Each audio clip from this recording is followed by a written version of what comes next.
Hey guys, it's Peyton and today is the start of my week 4 Stranger Things readathon vlog. Can we believe we've made it this far? I've been having so much fun with this readathon. I really like month-long readathons like way more because I'm accomplishing so much. I've already read 8 books for this readathon, and if you want to know what 8 books those were, be sure to catch up on my other 3 weekly reading vlogs that I have posted. I have bingo boards. Almost all of my challenges have been filled in. All I have left is Robin's challenge, Murray's challenge,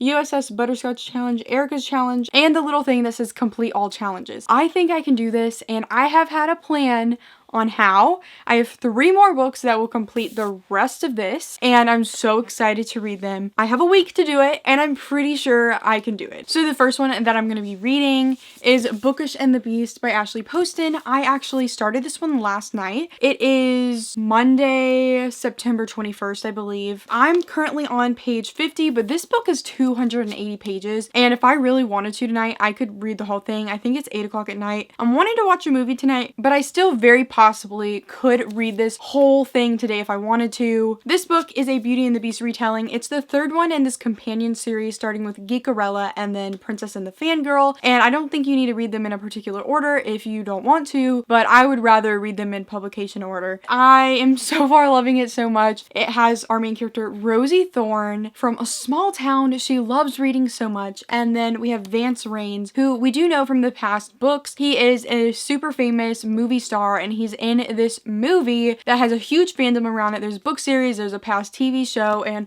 Rosie Thorne's a huge fan of it. She's a huge fan of the books in particular. One day, Vance Raines gets in a bit of a awkward situation in the paparazzi, and he's having to retreat back in this small town. He's not happy about it. I think his stepdad's making him do it. He's retreating so he can stay out of the spotlight for a while so things can blow over, and Rosie Thorne ends up finding his dog. His dog just runs away, and she chases after the dog and ends up at this freaking mansion near her hometown that has been abandoned for a long time, and when the doors open, she can't help but go in. She finds the library, and it's all these Starfield books, which is the fandom she loves so much, and she picks one up. Vance Raines pops out, and she falls in a bunch of water, and they ruin the copy of the book. She's trying to work off the debt by cleaning this library, and Vance Raines is going to have to help her, and he's like so mean. He's the Beast. He's so mean at this point, but I'm sure he has a soft side that's going to come out throughout this book, and these two actually have met before at this Comic-Con thing, and they were both wearing masks, and they actually had a good experience together, but they don't realize that it was each other yet. Definitely so into it. It's adorable, and I'm loving all the book vibes. Like, this main character loves reading, and there's so many good quotes and lines about reading, so if you're a book lover, this is going to be fun for you. So the next book that I'm going to be reading is Ghost Squad by Claribel A. Ortega. This is for the Erica challenge, which is read a middle grade, and this one is for read a hate to love romance, which is Murray, and then read a sweet contemporary book, which is USS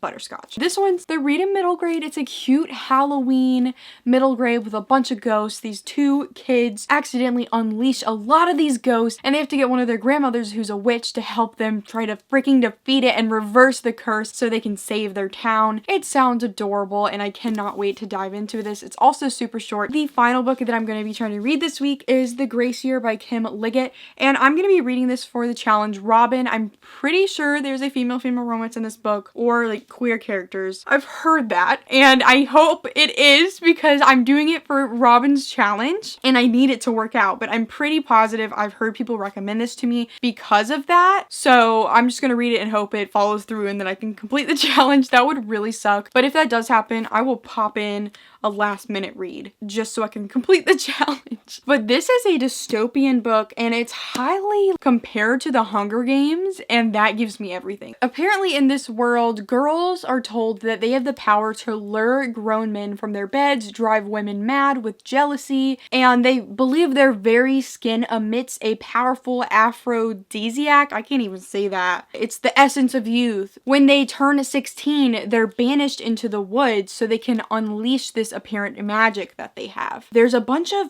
freaking poachers, like men trying to kill them in these woods. And it seems like a very scary situation. I don't fully understand what's going on with this. I'm probably just gonna have to find out when I dive in. I am so excited because it's been compared to The Handmaid's Tale, which I've read that and loved that, and The Hunger Games, read that and loved that, and I just feel like this could be such a great book, and I love the cover. I think it's very possible that I could finish these 3 books in this week. We'll see, okay? Also, I did get some books today, and I already unboxed it. I always freaking tease you guys and tell y'all that I got an unboxing for you, but I actually already opened the box. I can't wait. I literally keep the boxes just so I can show you them. I got 2 fantasy books in the mail today, and it's because I really wanted to get the rest of these books by this one author that I really have enjoyed. That's Trisha Levenseller. So I really enjoyed her Daughter of the Pirate King books. I reread the first one recently and finally read the second one, and I just absolutely love them. So I really wanted to get the rest of her books. The first one that I got here is Warrior of the Wild by Trisha Levenseller. I believe this one is about Viking-ish people. It's about someone trying to kill a god. I think that's the vibe of this book. I've heard very mixed things about this, but just knowing how much I loved her other books, I definitely want to give this a try, and it wasn't even that expensive. The other one I got is The Shadows Between Us by Trisha Levenseller, and this one's like a dark fantasy. The main character, Alessandra, she has the goal of wooing the Shadow King, marrying him, and then killing him so she can take his kingdom for herself. And I have a feeling that she's gonna actually fall in love with him. He seems like a very dark and spooky man, but this seems like it's gonna be a lot of fun. Like, I don't know, that description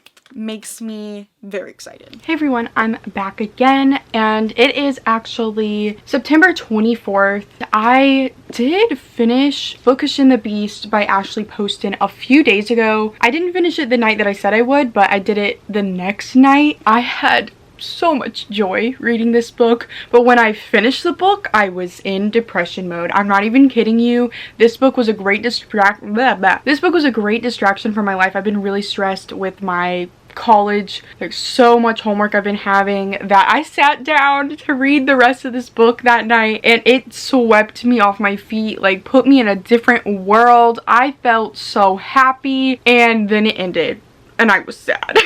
I just want to say, read this book. If you haven't read any of the other Geekarella books, definitely pick those up. I think those are worth the read. Geekarella was my favorite one. Princess and the Fangirl was like a 4.5 stars, but this one was a 5 stars and Geekarella was a 5 stars. So like, I loved all of these books so much, but I think this one's my favorite, and then Geekarella, and then Princess and the Fangirl. And I'm so upset that this is over because I don't think Ashley Poston plans to make any more books in this Once Upon a Con series.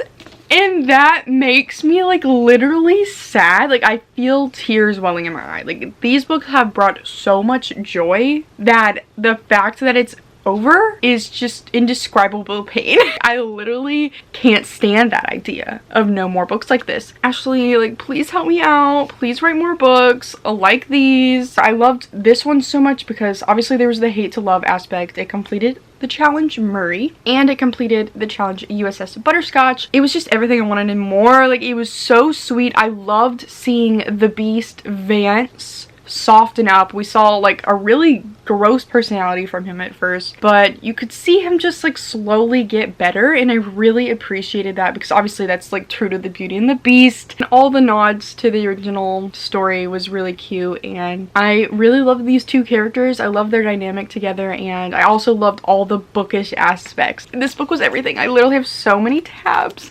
Most of them are pink. This is like favorite book ever. Like, one of my favorite books ever. I always have a new favorite book, but like, this is one of them.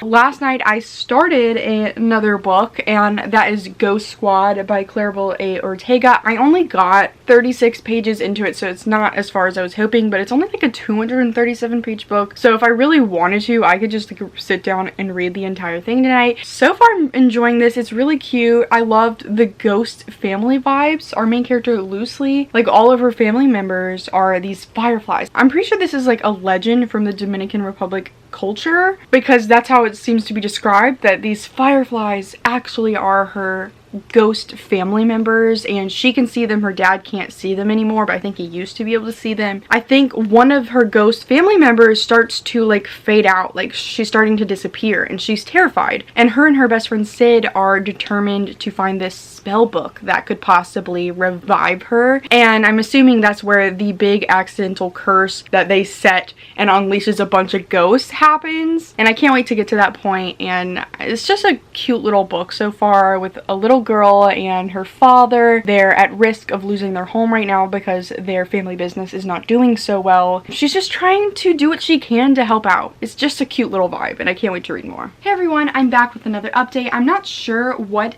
day I left off on, but it is now September 27th. Okay, look how cute that picture is. Oh wait, Brittany, shut up. Like, for real, I'm trying to do something. That picture of my boyfriend, Brittany, my boyfriend and my dog, literally so cute. But it's like 11 o'clock on September 27th, so almost September 28th. The readathon ends September 30th. The past like 2 days, I haven't read as much, but I did complete a book like a few minutes ago, and I'm going to talk about it obviously. I finished Ghost Squad by Claribel A. Ortega. Now this book I kind of read slower than I probably should have. It's so short. It's 237 pages, and I read it in 3 sittings. Honestly, it's a middle grade book, and I thought it was really cute. I gave it a 3 out of 5 stars. That doesn't mean it was bad. It's like a very middle range rating for me. I don't really have necessarily any problems with it. I just think I'm not that much into middle grade myself personally. Someone who's really into middle grade, I feel like this will be their book. They'll enjoy this so much. But I feel like I just really like more complex fantasies, and not saying middle grade can't be that way, but I don't really vibe as well with younger characters that are doing things like normally with lower stakes. I really like really dark books that are terrifying and people are actually dying, and like, you know, when you read a middle grade, you normally don't expect a character to actually die. It normally ends pretty happy, at least the ones I've read. I think this is cute, very fun for Halloween vibes. It's just in the end, I ended up getting a little bit bored at times just because I feel like I'm also in a book hangover after Bookish and the Beast. I just loved that book so much, and to read a book like this maybe wasn't the best decision because I literally am dead after that book. Like, it was everything to me. I feel like very similar to how I feel about City of Ghosts by Victoria Schwab. I really enjoyed that book, but I think I gave it a 3 out of 5 stars as well, just because I just don't think I vibe as well with middle grades. I'm more of either a young adult and sometimes an adult book reader. I was just really ready to pick up something else, to be honest, and I have things to talk about. So originally I was supposed to be reading The Grace Year by Kim Liggett next. We all know that if we've been watching this vlog, but I went book shopping at Barnes & Noble yesterday, safely with a mask and everything. I bought 2 books and I really want to talk about them, and the final challenge that I have is Robin's challenge, read a female romance, and I realized that one of the books that I bought that I'm so excited to read is a female romance book, and I'm like, okay, I might read it. I was also worried that The Grace Year doesn't have a female romance. I've just heard it does, and I'm kind of scared of risking it and like finding out it doesn't and then it not complete the challenge, because I'm so close. Only have a few days left and I have 1 book left to complete all of the challenges. This book completed Erica's challenge, read a middle grade book, and I'm honestly genuinely surprised that I have read 10 books so far this month, completing almost every single challenge in this readathon, when I only was going to try to do the Griswold Family challenges, but somehow we have made it this far. And I have been having so much homework from college, so the fact that I've been reading so much as well, I'm legendary. Like, that's all I can say. So the 2 books that I got, the first one is Legendborn by Tracy Dion, and I actually signed up for a freaking giveaway for this on Twitter, and I'm gonna be so mad if I find out later that I actually won the book, because I actually have some weird luck with book giveaways. It's weird. I really wanted this book and I was in the mood to treat myself, even though I keep buying way too many books, as we know. I have been intrigued by it for months, because when I found out about this book, I quickly read the description, because one, the cover is just gorgeous. It's very striking. I instantly wanted to know what it was about. But then I read that it's set in UNC Chapel Hill, which is in North Carolina. It's a university in North Carolina. I've been there many times. I live in North Carolina. It's just so cool to see a book set in a setting that I know personally and that I live near. This author is also from North Carolina, around the area that I am. There's actually a lot of great authors from North Carolina, and you know, I'm an aspiring writer myself, so it's always really inspiring to see someone, you know, near me do so well. And she like reached the New York Times bestseller list, and I'm pretty sure this is her debut, and it just makes me so happy, and I was so excited to support her book as well. And I'm pretty sure it has to do with a secret magical society at this college. It's urban fantasy, and I think it has to do with King Arthur shit, like that sort of mythology. Yeah, it does. I'm into that sometimes. You know, I liked Avalon High from Disney Channel. That shit was good growing up. The book that I was just talking about that I think is going to be my final read of the readathon is Who I Was with Her. This book is also from an author who lives in North Carolina, and this book is also set in North Carolina. And I didn't even mean for this to happen, but it feels so cool to get two books that are both like North Carolinian shit. This book speaks to me. I saw the cover, I was like, oh, that's gorgeous. It's about this girl named Corinne. She's bisexual, and she's dating this girl named Maggie, who is the captain of a rival cross-country team. And this is the thing about Corinne, is she is running away from her flighty alcoholic mother and her clueless father, and she runs from the truth. She won't admit to herself or to anyone that she's bisexual, and the whole thing is like she doesn't think they'll accept her. And I feel like I read so many YA books, and it's amazing and I love it. There's so many YA books that are gay main characters and they're accepted by their family like pretty easily, and I know that does happen, and I'm very glad that happens for some people, but there's so many people that it just doesn't happen that way for them, and it's really sad. And I've been searching for a book like this one that would give me that, so I could just explore that mindset. How do you deal with that? How do you get through it? And I don't know, it just speaks to me on a level, and I already knew from that bit of the description that I was like, I need that. Then I saw North Carolina town, and it also seems like Maggie, the girl that she was currently dating, actually dies, and she has no one to turn to, and then she ends up meeting one of Maggie's ex-girlfriends, and then they kind of connect as well, and it seems like they start dating, like eventually in this book. They seem to have a romantic spark as well, and that seems like an interesting dynamic. It kind of reminds me of History Is All You Left Me by Adam Silvera. I haven't read that book, but it's similar to the description. I think this could be my everything, and I want it to be. I'm going to start it tonight. I'm hoping to at least get like 100 pages in. Wish me luck. Oh, actually, never mind. Don't wish me luck. I want to show you something. I got 2 bookmarks. My boyfriend bought me these. It says, reading is magical. Like, oh my god. I don't think y'all know this about me, but I'm obsessed with unicorns. I freaking love unicorns. This is for the Stranger Things readathon. We have Steve Harrington bookmark, Damn Good Babysitter. And if you know the show, you know Steve is a babysitter. Hey everyone, I'm back again. I know it looks like the same day because I'm wearing the same sweatshirt, but it is technically the 30th now because it just turned midnight. And I just finished Who I Was With Her by Nita Tyndall. I loved this book. My prediction was correct. I knew this was blah blah. This book was about to be everything for me, and I knew it. As soon as I read the description in the bookstore, I was like, this book is for me. And more signs like keep happening. One, my college was mentioned in this book. But not only that, when I finished this book, I read the acknowledgements, and I saw that there's a section thanking like old teachers and professors. One of them listed is my current college professor for English. It's just too much of a coincidence. Like, it's the same freaking name, same area. It has to be the same woman that is teaching me currently, and I literally want to ask my teacher about that. If this book wasn't made for me, then I don't know what was made for me, because this book was such a freaking, like, it was pointing at me. Like, this author was pointing at me. I'm deceased. This book was so sad. The way it dealt with grief was very heavy. It felt authentic to me. I haven't lost very many people in my life, so I'm probably not the best person to say how I think it's portrayed, but it's definitely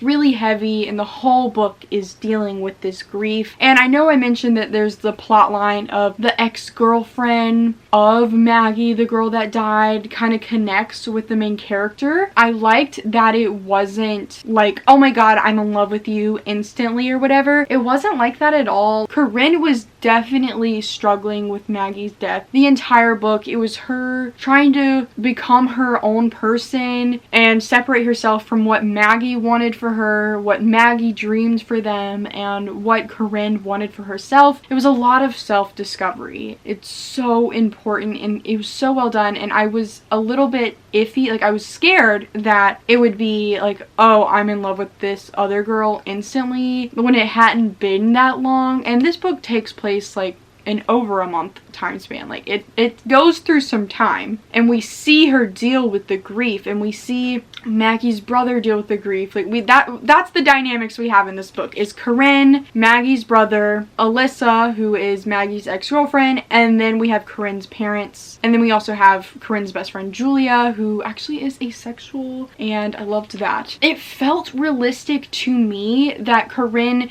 didn't handle this in the perfect cookie cutter way. She struggled. She had flaws with how she did things. She maybe started to think Alyssa was kind of cute and kind of felt something for her. Made out with a few people a few times in this book. You know, just trying to like figure things out for herself, because she's never really done that for herself before. She's never thought about what she needed personally. It's so messy, and that's what I thought was so great about this book. It had so many flaws and so many things that she did wrong. There's so many times where she had outbursts on people and it was rude to people, and it just felt like that's how people would be in this situation. I feel like no one handles grief the same. You just never know how it would affect you. I wouldn't imagine that it would be very simple and an easy fix whatsoever. Like, grief stays with you like your whole life. You never forget about this. I just think it was really well done, and the bisexual rep was really well done. The way I ship Corinne and Maggie so freaking hard, it hurts, because there's actually a lot of flashbacks in this book. I did not mention that. With these flashbacks, you were able to get a sense of this year-long relationship that Maggie and Corinne had in secret, and we see some of the problems they had with each other. Like, neither one of them are perfect. They're both very flawed characters, and I liked how Corinne also focused on how Maggie wasn't perfect either, and she didn't like how classmates and just other people around the town tried to act like Maggie was perfect. She was a martyr. Like, you know, Maggie had her flaws too. Everybody does. It means so much to me on a personal level, and I wish I could talk more about it, but I just can't at this current moment. I love that reading experience when you just go in a bookstore and pick up a random book. I need to do that more often, because I normally go in knowing what I want, but this was one of those experiences where I browsed and I found something beautiful that maybe I wouldn't have found. I also finished an audiobook that I have not even talked about. I've been listening to it throughout the month. I read Such a Fun Age by Kylie Reed. I wanted to read this in August, I think, but I was waiting for my library to give me the ebook or the audiobook. I gave this book a 4 out of 5 stars. I really enjoyed this. It's definitely not my typical read because it's like an adult contemporary novel. It focuses a lot on performative activism. It's these two characters, Alix and Amira. Alix,